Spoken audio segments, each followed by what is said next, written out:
xildhibaan aadan maxamed hoori humaami oo ka tirsan golaha wakiilada Soomaaliland ayaa waxa uu maanta kaga hadlay gurigiisa waraysi kooban oo uu siiyay telefishinka caalamiga ah ee Hon Cable TV waxa uu kaga hadlay safar uu sheegay in madaxweynaha maamul goboleedka Soomaaliyeed ee Puntland uu ku soo aaday yahay magaalada Dhahar ee Soomaaliland waxa uu xukuumadda Soomaaliland ku dhaliilay in ay eeganayso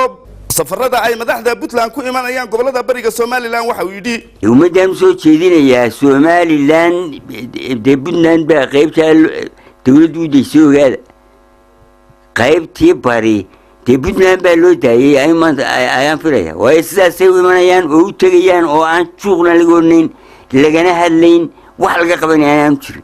xildhibaan mataan hoori oo ka hadlayay 56 xildhibaan oo xalay ka hadlay hotel Mansour oo sheegay in ay yihiin aqlabiyada golaha wakiilada waxa uu ku beenayay inaanay jirin waxaanu yidhi dadka aan fikirin beere war 25 kani xagee ka yimaadeen sawti shalay golaha annagoo fadhina 42 aan ku odaynay dadkoo dhimarkay tifedelga siday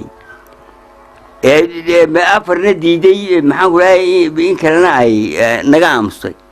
waa intii fadhiday maalintii dhaweystay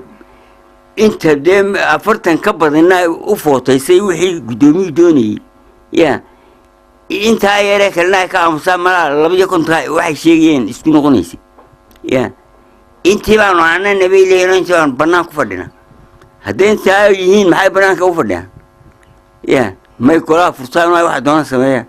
xildhibaan hoori ayaa waxa uu ka hadlay shir uu sheegay in uu halis ku yahay qaranimada Soomaaliland oo uu sheegay in culimada diinka Soomaaliyeed ku qabsanayo magaalada Laascaanood ee gobolka Sool waxa uu yidhi culimada diinka Soomaaliyeed asal dawladdu way arkaysay wadanka meesha waa meesha waa Soomaaliland waan xukunna